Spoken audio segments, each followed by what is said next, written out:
Sorry. I don't know. I like that. Thank you very much. And thank you. And thank you all for participating in 1455's second annual Summer Literary Festival. And we hope you will help us spread awareness about your impressions on social media, liking 1455's Facebook page, and of course, signing up for our newsletter. We also hope you'll dig deeper into the work of the authors who will be speaking with us today.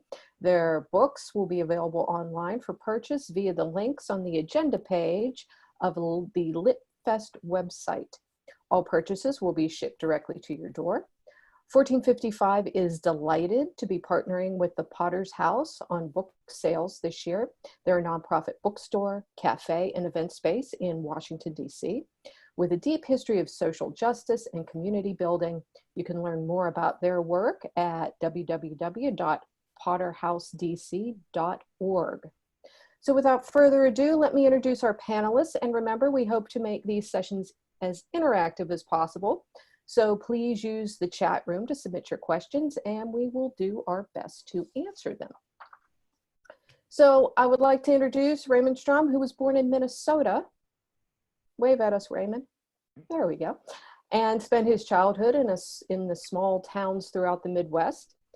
He earned his MFA at the City College of New York, where he currently works as an academic advisor.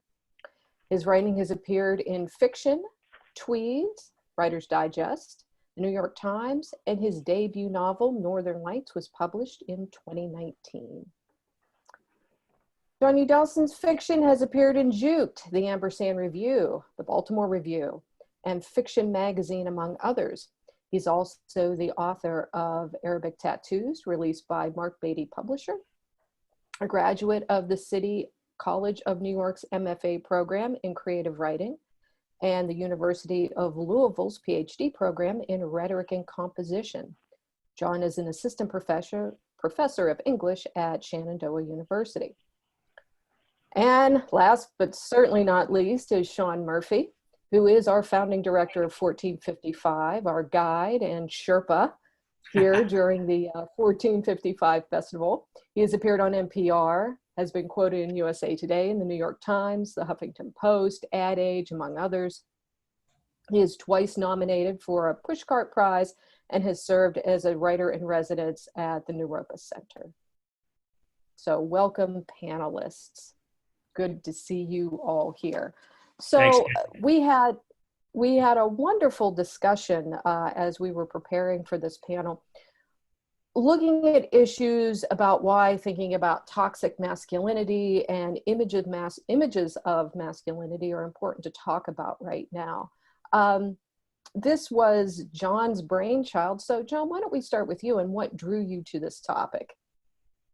Yeah, it's a good question. Well, so first off, I mean, I've been having some conversations with this with, you know, a few people, you know, especially Sean. He and I have gone back and forth on it, just really, I think, over the past year. You know, comes up as something in his fiction, comes up as something in my fiction.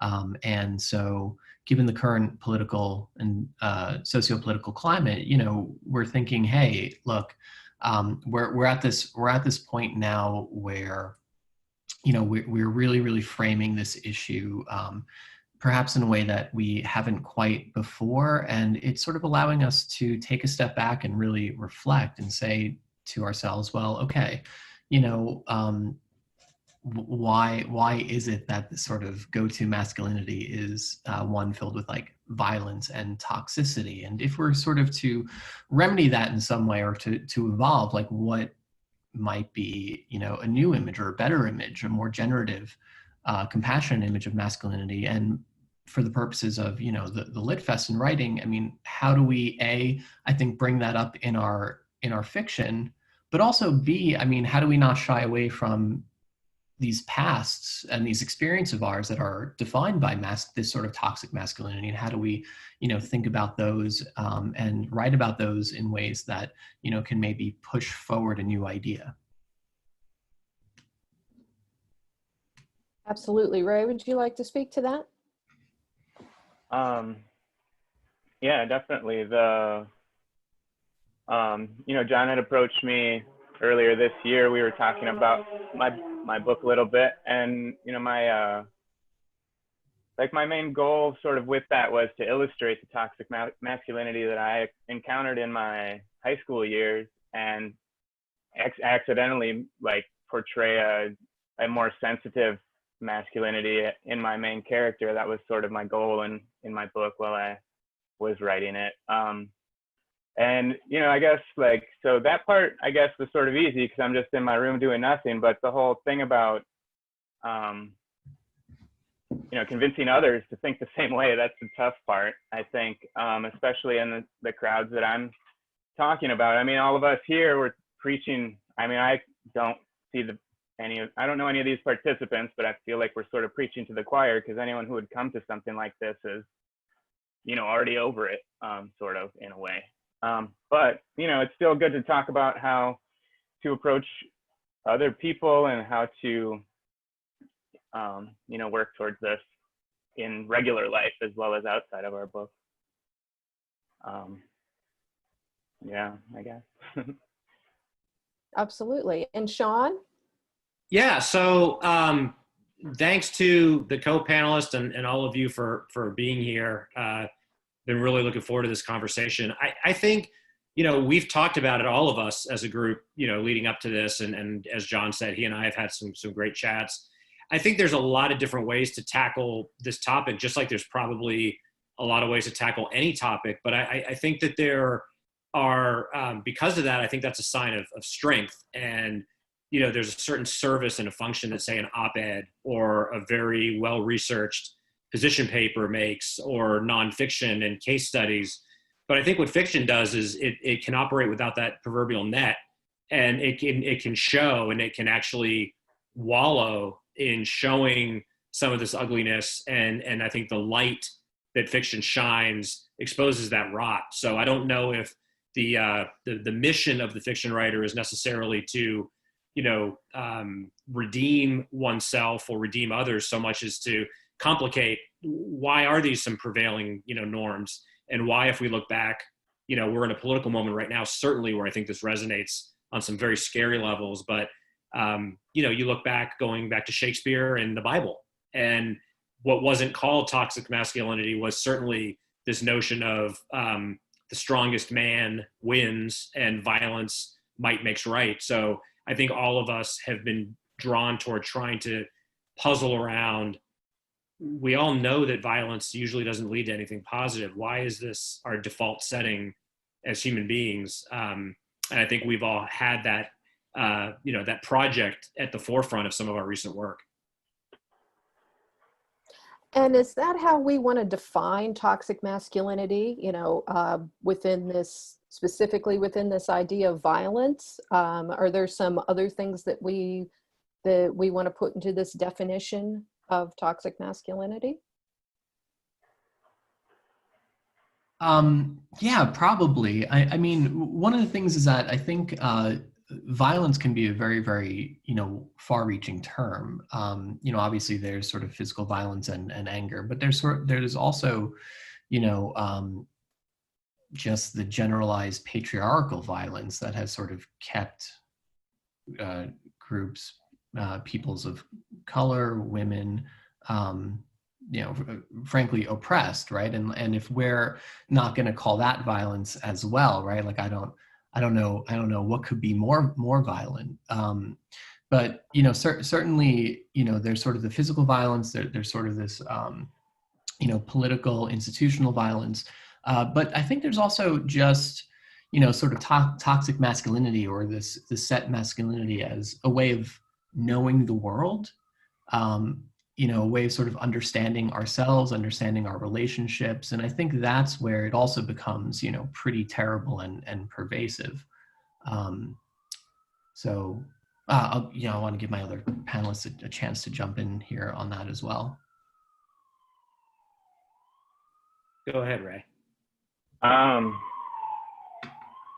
Yeah, I mean, as far as a strict definition, it is very loose. It sort of includes a number of things. Like even, I don't know, I mean, I would more call out the aspects that it causes, I guess. Like, I feel like this whole Confederate flag thing right now is sort of I mean, if it can't be labeled as toxic masculinity, it's definitely related. I feel like that was sort of a movement to keep certain groups of people in power. I mean, I guess the Confederacy itself and this stupid flag thing is like with people who still have that paternalistic bullshit thing going on. And I don't know, and like, so it's wide reaching and hard to define, I guess. But I feel like I know it. That doesn't help. Yeah. So with tongue firmly in cheek, I'd say that to approach something like toxic masculinity is like the famous quote about pornography. You can't define it, but you know it when you see it.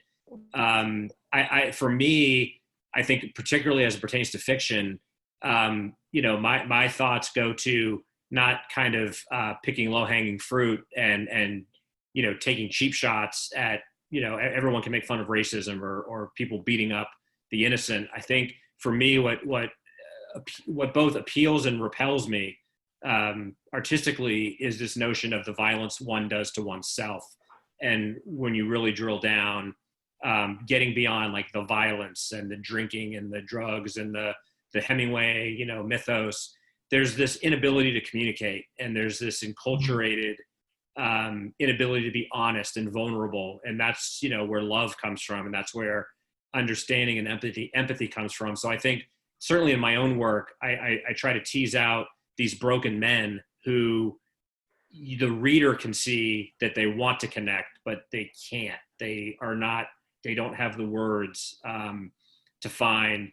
And so you see that pain is going to continue, and it's being passed down from generations, because not being able to communicate, of course, is in some cultures, I mean, ours certainly, but in some, you know, households and families is, you know, what a sissy does and that kind of stuff. So it doesn't necessarily even need to resort to physical violence to be a real violent act, a silent violence that impairs men in particular. You know, it hurts their children and their wives and their coworkers, but I think the real tragedy is that it's this self-harming myth that you look to as a short-term solution, and it just makes things worse. So Sean, this identity as a sort of closing off being like a main, or at least like a salient feature. That's yeah. Yeah, I mean, you know, the idea that it's at once seemingly, you know, someone that goes down, you know, out to a bar to fight or tears down or is protesting a statue being torn, like someone that's making a dramatic display of their masculinity. I don't think you need to get into psychobabble to say that person has something that they need to desperately communicate, and they're choosing something they probably can't even articulate themselves, or perhaps don't even feel that strongly about, so much as I hurt, therefore I will hurt others. It's almost like it's a shortcut to real emotion.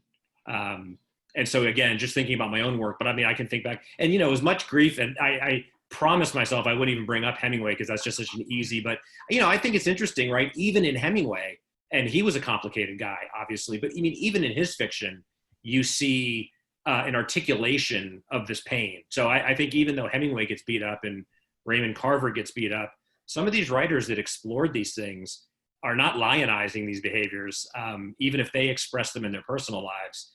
These people are struggling, and, you know, drink and violence become, you know, some easy temporary solutions. But yeah, I think you put it well, John. I like that framing of you're kind of walling yourself off, whether you realize it or not. But in its traditionally accepted and socially accepted walling off, it's like, I mean, maybe not so much anymore as we're becoming aware of it, but it was like, this is how men act. Like, that was always the line. And only recently are we able to be like, well, I can do whatever I want. I don't have to like be in charge and be the alpha all the time, for example. Like, but you know, 100 years ago, like, you know, that's just how men were, or that's what they say, and that's what I hear they said. But we are sort of, you know, in caught up in tradition as well. And a lot of people like will see it as part of their family traditions, and you know, they want to be like their father who was tied up into it, who wanted to be like his father who was tied up into it, like that. And then when you talk about someone now, they think you're talking bad about their whole lineage all the way back to the first person. Right. And so there's this, you know, yeah, we can do what we want, but in order to do what we want is not just a simple, you know, snap. We can't just do it. There's, you know, we have to sort of push back on that lineage, on that sort of generational learning, all these things that we've inherited and learned just from, you know, growing up, right? As children, like this is sort of the way that we have come to know the world, and it's not necessarily so easy to turn off. So yeah, we can do what we want, but in doing that, we have to sort of fight against these other things, these more common ways and destructive ways of sort of understanding ourselves and understanding people around us too. That's really cool. I think Ray said it earlier, or maybe it was you, John, but you know, this notion of preaching to the choir, I think that's probably true of any kind of literary form. So that shouldn't be a hindrance or a barrier. But I think, you know, one only need turn on the news or read the newspaper, and I think there are some eloquent positions being articulated. Like if, for instance, you don't wear a mask because you think that's a sign of weakness, but you see people dying. Well, I think that message has gotten out, and people have just tuned that out for a variety of reasons. For me, I think what fiction tries to do is not take the op-ed or, you know, calm, reasoned argument, but it really is getting into the show, don't tell. And if you can show why some of these behaviors are harming others and arguably the actors themselves, there's hope of advancing the dialogue. Because I think we talked about this in an earlier talk. I'm not anti-op-ed. I'm not anti-essay. I think all those things play a very valuable role. But personally, and one of the reasons, say in the last few years, I've written a little bit more about this is because it has become kind of a prominent part of our culture.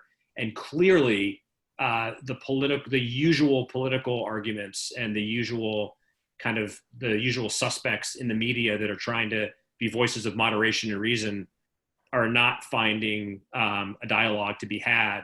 So for me, it becomes a challenge for a fiction writer to say, how can you complicate this without stock figures and, you know, punching down and making yourself look sensitive? I think to show some of that ugliness and you know, ask a lot of rhetorical questions is one way to messy it up a little bit and say, you know, none of us are innocent here, but maybe there aren't any easy solutions.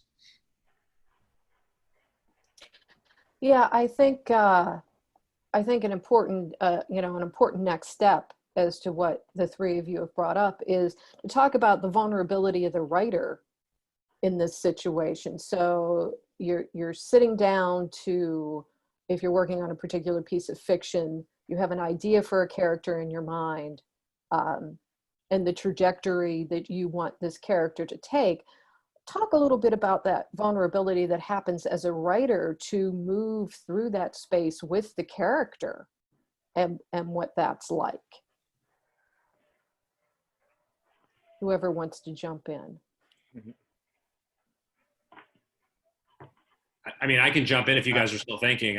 I'll just say, just to take one example, there's a piece I had published earlier or late 2019, but it concerns itself with the whole concussion issue and the source material of that, aside from the fact that as someone that watches sports and is aware of current events, that has definitely become a more pervasive issue, you know, from professional down to grade school football. But I read a devastating article in one of the magazines, either Esquire or GQ, but it was basically talking about a college-age student who had already pretty much flamed out, had some severe concussions, and then got addicted to painkillers.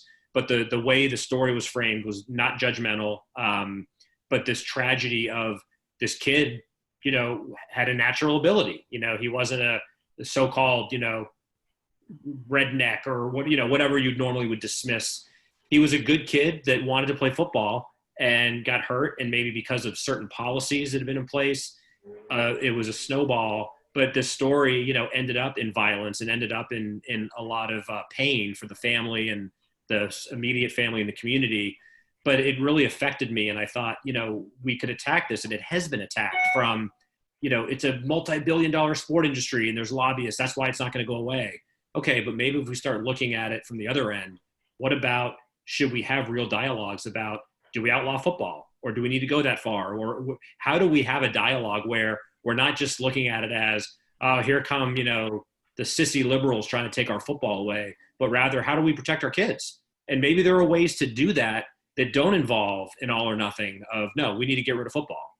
I think that's a dumb argument, but you just need to suck it up and be tough. That's pretty dumb too. So somewhere in the middle, I think that's, I guess my impetus is, how do we stimulate some of these dialogues in a way that's not immediately polarizing? And I think fiction, if it's done well, can at least inspire dialogue, where I think an op-ed, however well argued, is a bit of preaching to the choir. So anyway, I find hope in that. So I appreciate, and I can elaborate on the vulnerability. I know what you're asking, but for me, I find as a fiction writer, there's a lot of responsibility and a lot of hard work I think you need to do to try to do it well. But I find that liberating to try to not take the easy way out and say, I can feel good about myself writing an op-ed about why we're all barbarians, but there's a lot more to it than that. Oh, also sort of side note, right? The hypocrisy sometimes of football, right? The image of, yeah, you can take the pain, go with it, until they're like, oh wait, no, we're paying our quarterbacks $15 million a year. Like, we need to make sure that, like, you're not hitting them too hard, right? Which, by the way, I'm all for, right? I want to see a different form of football, but right, like the sort of the hypocrisy of it, right? Once capitalism jumps in there and they're like, no, this person is worth literally hundreds of millions of dollars to our franchise. Yeah, we don't care if they, can't be in pain. We don't want them in pain because they need to perform. But anyway, so one of the things that I think about, and oh God, I know this is such a cliche, but I love the collection Jesus' Son, and I read it obsessively still. And one of my favorite short stories in that is Work, and Work opens up with the unnamed character. I mean, people sometimes refer to him as Fuckhead, right? But that's the only anything close to the name he gets in the collection, right? He has an argument with his girlfriend, and he's recalling a time, and he punches her in the stomach, and there's no, the narration doesn't come down on him for it, neither does it sort of applaud him for it, of course, either, but it's just kind of this thing that's left hanging out there. Like, who is this guy who is sort of like pathetic, insightful, violent, uncaring, but to some degrees caring, and of course, no excuse for that, and we're supposed to definitely think about that guy like, oh wow, that was something messed up. But just the way that the narration sort of pulls back the direct comment on it. And I think one of the things that I try to do is something, somewhat similar. And, I can think of a couple stories, and I'm thinking about the one that was in Jute last year, where, these people are riding in the car trying to get, a friend of theirs to a hospital, a woman who has possibly OD'd, who knows. And, at some point, the main character, who's so caught up in himself and so anxious in himself, he's just like, I kind of just want to stay on this road. And people are like, well, what about her? He's like, I don't know. Like, we can just leave her be. And again, it's obviously sort of a horrifying moment to some degree, but I try to make it so that the narration isn't too judgy on him, and just rather trying to show, like, who is this guy, flaws and all. How are we supposed to view him? What does this moment of disregard, what is this moment of violence, what addition or subtraction is that in his life right now? And how are we supposed to feel about that? And so it's a very, very difficult space to inhabit, because there's the part of me that's like, I want to write the condemnation of him, but that's not, then that becomes something I know the answer to. That becomes something preachy instead of something exploratory, investigative, right? Trying to sort of show off a bit of mystery that we all have to ourselves. So yeah. Yeah, but that sort of thing that you're talking about there, I think it's good to do like notebook work about stuff like that and actually get through it all. Like when you're trying to identify these behaviors, and like, well, my own experiences when I was writing this stuff, I suddenly had a bunch of memories about how I'm a horrible person and I've hurt people in really bad ways throughout my life. And, it's like, but we all have, through innocence or ignorance done things like this before. And you'll almost like, I found myself relating to the horrible person in my book at every turn. Like, because there were always, like, it's not that we're good and they're bad. It's like that we've thought about it and are trying to change a little. Yeah, I don't know. I mean, as far as the vulnerability of the writer goes, like, you got to let yourself work through that, even if you're not going to, don't publish it, I guess, if you don't want other people to see it. But you still have to go through all of that. And, like, those are some of the words that you throw away when you're cutting, right? Like, I have an assumption that I wrote 1 million words for my 75,000 word novel, and most of it was garbage like that, where I was just learning about myself and remembering how horrible I was when I was younger. Yeah, that's exactly, Ray, what I wanted to get to is as you delve into that, whether you're writing memoir or fiction, I think that's a place where all writers go. And let's don't put assholiness solely in the corner of white men. Any sort of toxicity, in the corner of just a male thing. I mean, this is part of what all writers do when they're trying to confront things that are difficult. This is why we create tension. This is why there's drama, is we're trying to face these things head on. And just like you said, Ray, not everything you need to reveal. Can you talk a little bit about what you decided to reveal, whether it was for the benefit of the character or for the benefit of yourself in a way, and how you got there? Does that make sense? Yeah, I mean, I guess it's all sort of like hidden behind my fictional characters now, so I don't really know. But yeah, I mean, there are, I don't know actually how to answer that.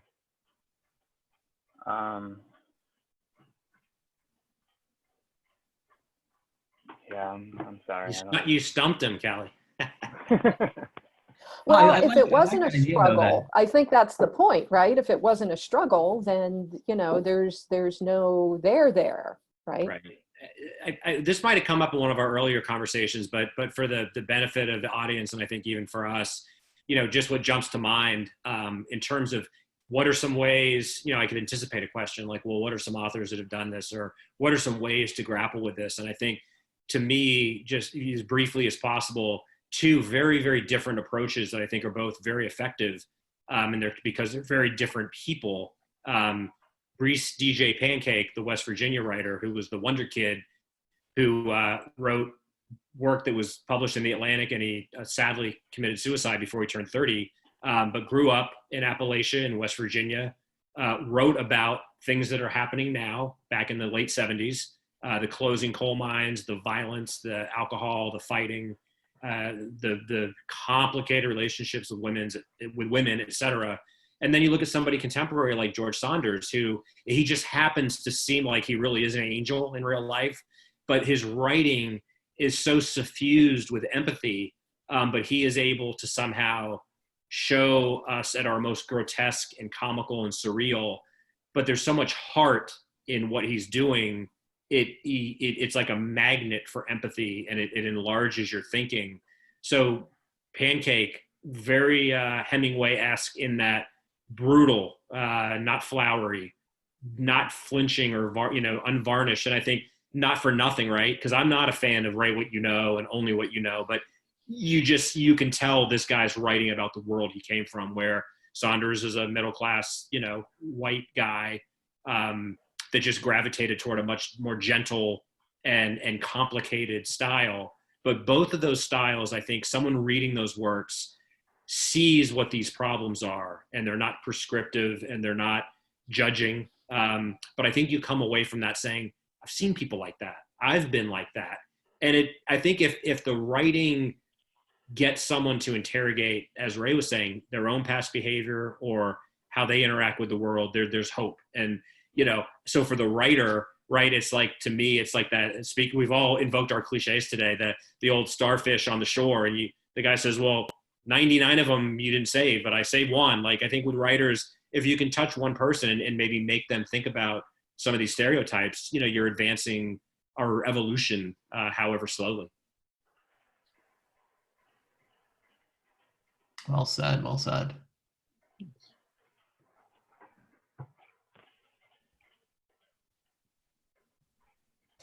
Huh. Not making you, Jon. What's that? No, because I'm not making. No, I was writing down a note as Sean was talking, and then I was just sort of referring back to it as I was kind of thinking about how I would jump in here. So yeah, I mean, so two things, right? Like, we have in these conversations before talked about contemporary writers who are maybe taking up some of these issues. And, one of the people who, I talked about a little bit in our conversations prior to this was, someone like Ben Lerner takes it up as well. I think in his latest novel, it's Topeka School, and it's all sort of based in these like linguistic and language-based habits that we've fallen into that sort of perpetuate this sort of false masculinity. But I think more to Sean's point way earlier in the conversation, way early. So we've been talking for half an hour. Just earlier in the conversation, is that writers have been talking about this, like always. And one of the things that I sat down to do after one of our conversations was just to think, so who are some of the writers that, I've read who've taken on this idea of toxic masculinity? And one of them that came to mind was like, oh, Homer, the Iliad, right? Like, I mean, now we're talking about thousands of years ago, right? Sure. Like, Achilles is a big baby, right?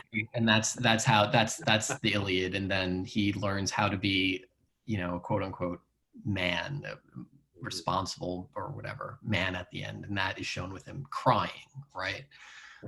So yeah, definitely these touch points throughout. And, so far as I think, my own personal vulnerability with these, with writing and some of these characters is, like Ray said, sort of owning up to our pasts, right? Owning up to a couple things that we're not so excited to admit to ourselves, right? Like, when have I not been compassionate? When have I been the person to be like, no, just leave them because I'm having a rough time of it, right? They're in dire need, but I'm having kind of a rough time of it, and I'm going to prioritize myself, right? Or to think about even who are these people who have perhaps been inspirations for characters and things like that. And I'm working on this linked collection, of which the story from Juke that I think is a part I'm trying to turn into a linked collection. And sort of dawned on me that the main narrator is kind of like the through line character through all this. I mean, he might be a composite of me and my brother, who was an alcoholic, and he died of alcoholism, and the last X number of years of his life were just really characterized by this rage that he couldn't control and this anger that he had no other outlet for. And so that's also been this very, very interesting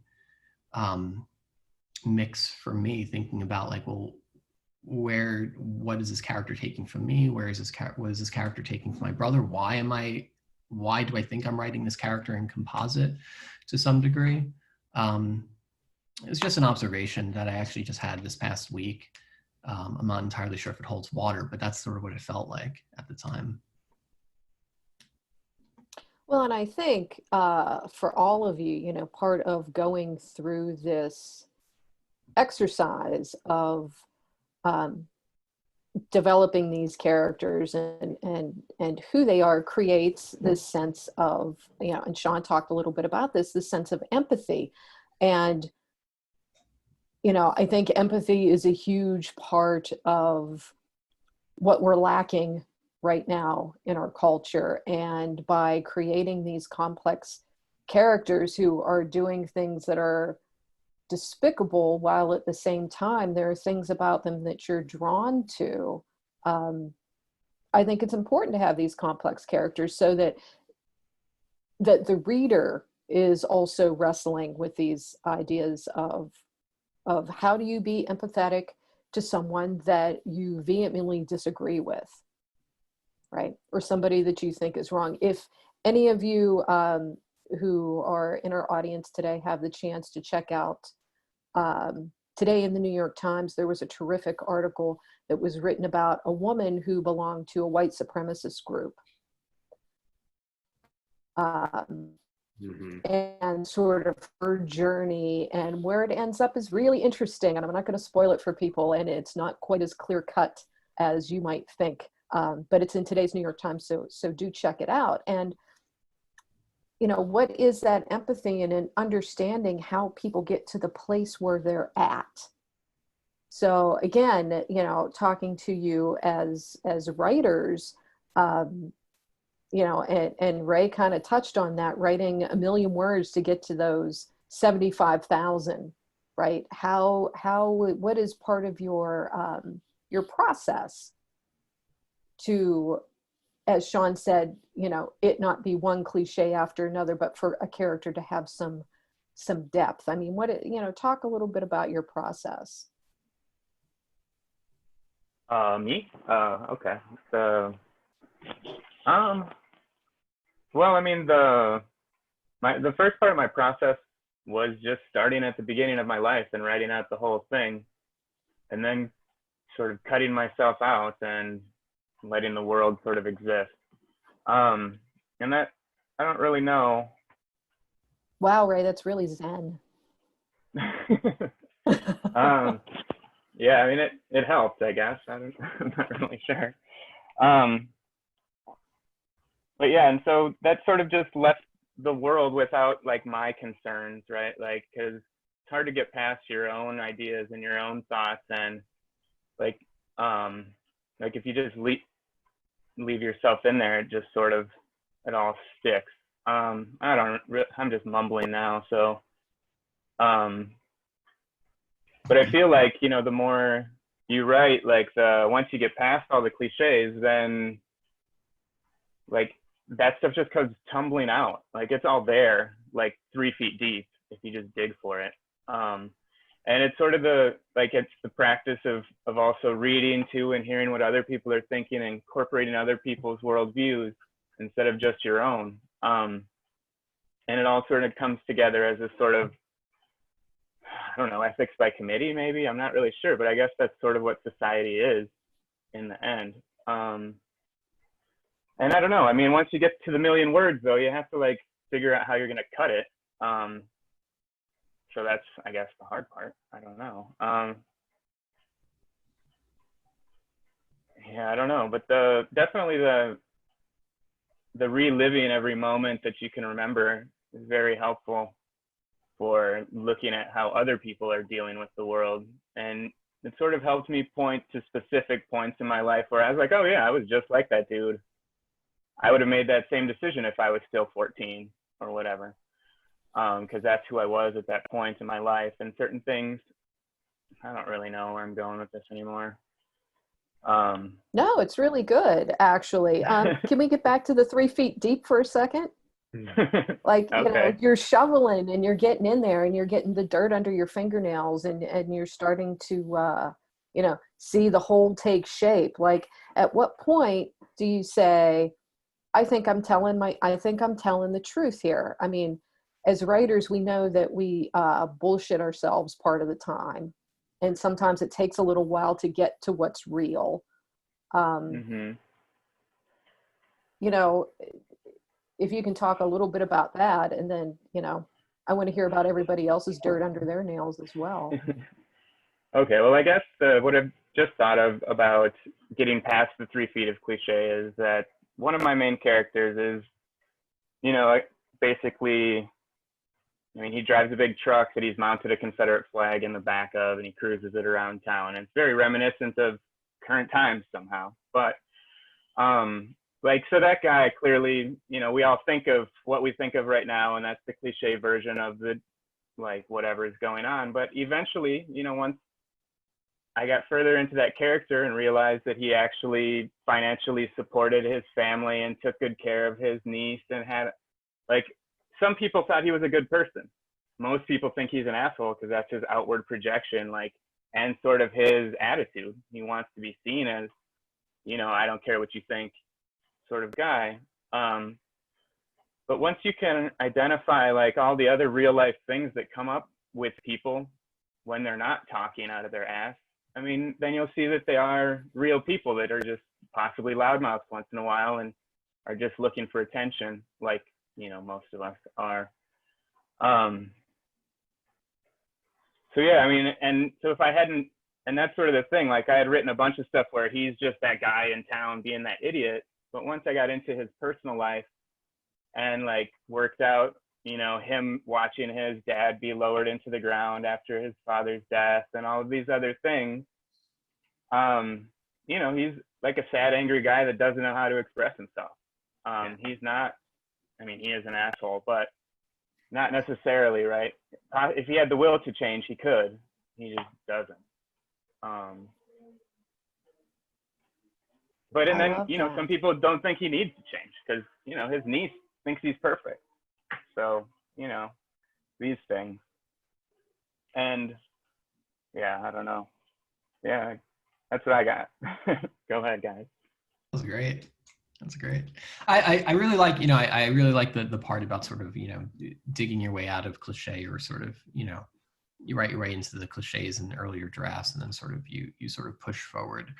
For whatever reason, this got me thinking about something that professor over at City College, when Ray and I were there, Lindsay Abrams, who I think we both worked with, you know, she said this thing about, you know, truth makes room for truth, right? That there's, if you're writing your way into something truthful, sort of beyond the cliches, it doesn't displace anything else, right? It can, you know, the cliches, the sort of lies that we write ourselves into, those are the things that, you know, call other, you know, well-written things or ideas into question, right? And those are the falsehoods, right? Because, you know, once we sort of move past the cliches, once we get under those 3 feet, and we stop sort of writing, you know, maybe like we're on, you know, stage, or we're writing, you know, for people to feel like we're really good, noble people ourselves,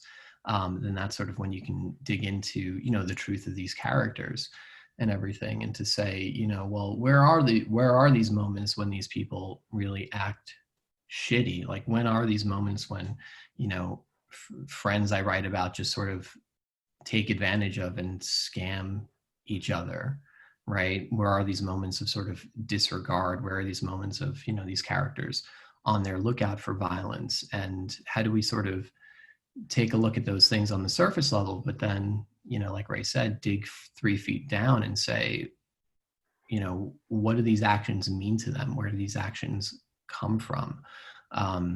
You know, is there another way that, even if these characters aren't cognizant of it, can you as the writer, or can the narrator, sort of see a different sort of truth in these characters, or a different way that they're understanding their lives than, you know, what is outwardly available and readily consumable, things like that. So yeah, that's really good, if that made sense. Yeah. So Kelley, I think you were asking, you know, the teaser question was, you know, where does the material come from, or how do you grapple with it? And I can offer a different perspective in that I certainly, I mean, you know, as anyone that knows me knows, I was not born to be a fighter. You know, I was always the guy trying to break up fights, but violence and bullying, I was not immune from that, even if I didn't necessarily participate in it. But for me, and I would imagine most writers of any kind of level of success aesthetically, the empathy and the curiosity is kind of baked in. So for me, over the years, I've always been wanting to hear other stories from friends and colleagues, and I've learned a lot when I'm intrigued and repelled in equal measure by friends who grew up in violent cultures or grew up as violent people, most of whom have transcended that, or certainly I wouldn't be friends with them. But I have friends that I can think of right now who are evolved, wonderful parents and good, gentle men that will talk about, the brawls that they got in. So for me, some of the material that I've taken is that's a point of departure to think about, well, geez, I didn't grow up in that environment, but also just being very aware, having grown up in, a very middle-class environment in Northern Virginia. I just didn't grow up in a geographical area where that was just the default setting, but being kind of humbled by that and recognizing that to a certain extent, just like a dog that's brought into a good home, is it the dog that's, stranded in the backyard? It's certainly not the dog's fault.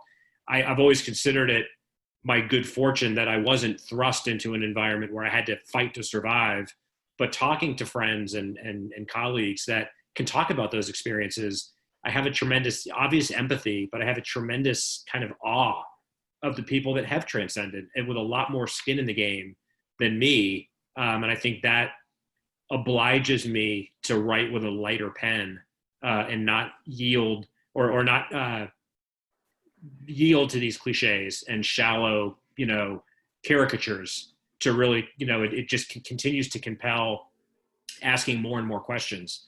And for me anyway, I think the good writing on these topics, it kind of ironically doesn't answer questions, just continues to ask them. And I think if it makes the reader continue to ask questions after they've read it, then something good is happening. Absolutely. That kind of gets us to the point where we're talking about evolution in general. One of the things that we had talked about last time we were together is, how will masculinity be interpreted, 50 years from now? Are the kinds of things that we're talking about now going to be relevant? And of course, all of you went from, the Bible and the Iliad right up until now. So I don't know how much it's going to change, but how will we think about it? How, if we're going to project, and how could it possibly be different? In thinking about how do men become men? Like, how will that change? Sort of getting into that Iron John thing where, you're not a guy until you get into that fist fight, or, what does that look like? Do you think that what do you think that evolution is?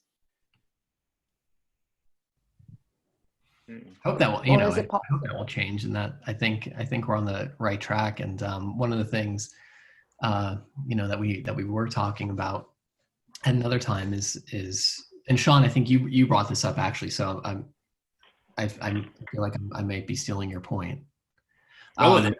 But the idea that, if 100 years from now, society looks back on us, right? Like these people who are actually caring about these questions and be like, yeah, but they were real, like, assholes, right? Like that would actually show progress, right? To some degree, which is to say that, maybe we helped sort of push the conversation to a point where it's even more evolved. And now we, by virtue of where the conversation has gone and where the thoughts have gone, look now de-evolved.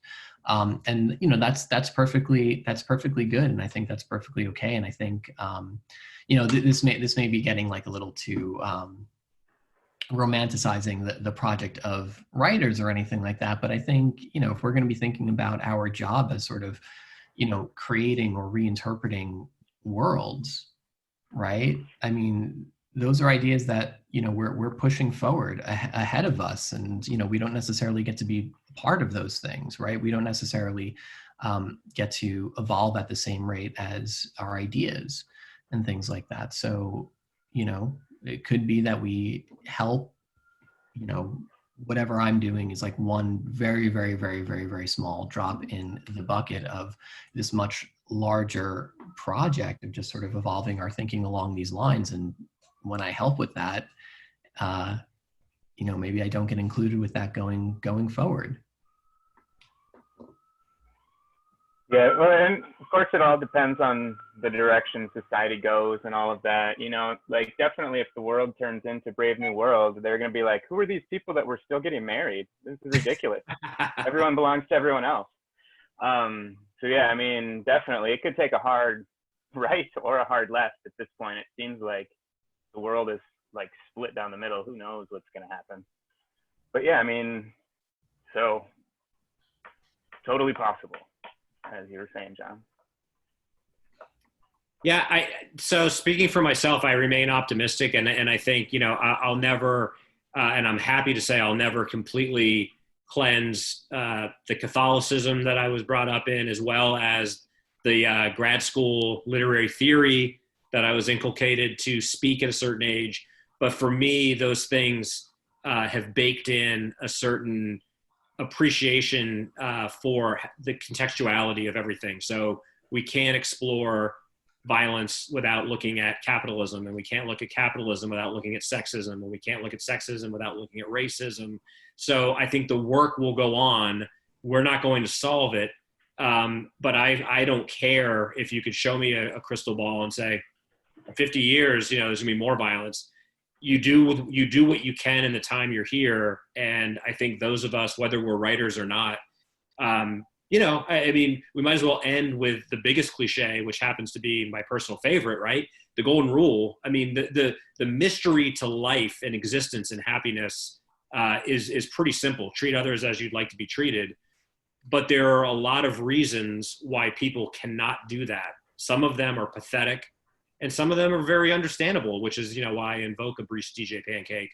If people are put into a system through no fault of their own, where the resources are gone and the jobs are gone, and the politicians on whatever side of the aisle have largely abandoned them, I will never ever justify violence or hurting someone else.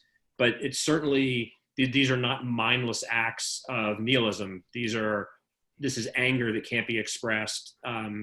And so I'm always going to err on the side of having a deep empathy, even pity for some of these circumstances. But I think all we can do is, in our modest way, shine lights on these mechanisms that are very human, that have also evolved or devolved to pit us against each other and profit by sowing discord. And I think as long as we're calling that out and recognizing that we're a lot more alike than we are unalike. And if the resources were shared and everyone had a chance to feel meaningful, I think we'd see the violence go down dramatically. So it's getting a little political, but my point is, as a writer, I feel, there's a lot of work to be done. So I don't really worry too much about what happened before me or what will happen after. But like Jon, I would be comforted to think that as woke as we may or may not be right now, it's nice to think that in 50 years we'll be considered dinosaurs, because that will mean that our society, our world has learned a thing or two. And I certainly want to hasten that evolution. Agreed. Anyone else want to jump in on this before we call out to our people, those in the studio audience, if anybody has anything they would like to ask or add to in the chat? I just really like the point, Sean, that you just made about sort of ideology and capitalism and sort of where this comes in. And I think that, again, maybe this is sort of like a side thought, something to explore a little bit later. So, but how these ideas have sort of shaped the narratives that we tell each other with regard to our own political beliefs and political ideology and things like that, right? And sort of how, some people have internalized capitalism as, the greatest thing ever. And, then all of a sudden when you sort of hear their political beliefs, and their narrative is one of, BS, like, I pulled myself up by the bootstraps, no one helped me, right? Anyone who can't do that, the hell with them. Then all of a sudden, I think those things become much more understandable, not forgivable or anything, but just sort of much more understandable. And I think the understandable is is kind of the most important part, and that brings us full circle back to our discussion about empathy. And I really liked how Ray talked about, you know, the niece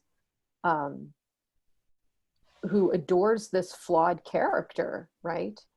And I think that's a big part of what fiction does. And we know this is why we have to read to our children, right? It teaches them empathy. It teaches them how to stand in someone else's place and maybe not agree with them, but be able to understand the space in which they're inhabiting and why they may be doing what they're doing and why they feel as they feel. And not just saying, no, you're an asshole. No, you're an asshole. The world is more complicated in that. And the closer we can get to inhabiting other spaces, which is to me the great project of fiction, and why we need people writing fiction. Yay, fiction writers. Why that should go on, for sure. Yeah. So any Oh, go ahead, John. go on. No, that was a silly. I just said, yeah, this lit stuff is a good idea. Yeah. Woo! I invoked George Saunders earlier, and if I'd thought ahead, I would have actually printed out the quote. But I think it's a real tonic for this entire kind of discussion, bringing full circle kind of the artistic, the socio-political, and the human. And it'd probably be an easy quote to find on the internet, but it's George Saunders is talking about watching Tobias Wolff, who is now a colleague of his, but at the time was a teacher of his. Tobias Wolff, of course, the author of This Boy's Life, speaking of toxic masculinity that he rose above. But George talks about that Tobias is a big man, a powerful man, and powerful in many ways. Like, he's physically powerful. He's a very successful author. He's a head professor. And George talks about watching him interact with his son and calls him dear. And George says, maybe that's what it's all about. This powerful man who's powerful in every way has the power to say dear and the confidence to be open and vulnerable. What strength, you know? And again, the actual quote's, of course, much better. But to me, it wasn't the first time I'd seen that formulation, but he puts it so beautifully. Like, I think we can all agree that this comes from love and empathy, and the strength comes from a place of self-love and the confidence that's earned in knowing who you are and why you feel the way you do. And I think it's the lack of those things that cause a lot of this confusion and violence. And as a culture and us fiction writers that are doing our part to stimulate dialogue and stimulate discussion, pushing us all to be stronger in the right ways, I think is one way that we can measure progress. Agreed. And on that wonderful note, we are at 3:30. I want to thank our panel for being with us today, and a reminder to all of you who are watching this live and who are watching this on video that the programming is free. Please check out all the other panels. All the videos in each session will be on the website. There will be e-surveys after the event. We welcome all feedback. And finally, we have endeavored to make this entire event free for everyone, but it's not free to produce. So if you like what you're experiencing and you want to help us subsidize this and other future events, please consider a tax-deductible donation via 1455litarts.org. Every penny helps us provide this awesome, inclusive, and free programming. So thank you to everyone who was here with us today, and thank you, panelists, and enjoy the rest of the festival. Thanks, Kelley. Thanks so much, Kelley. Thanks, And Kelley. John, thanks John, for coming up with this idea. John, Wonderful to chat with everybody. Let's keep doing that work. Absolutely. Right. Bye-bye.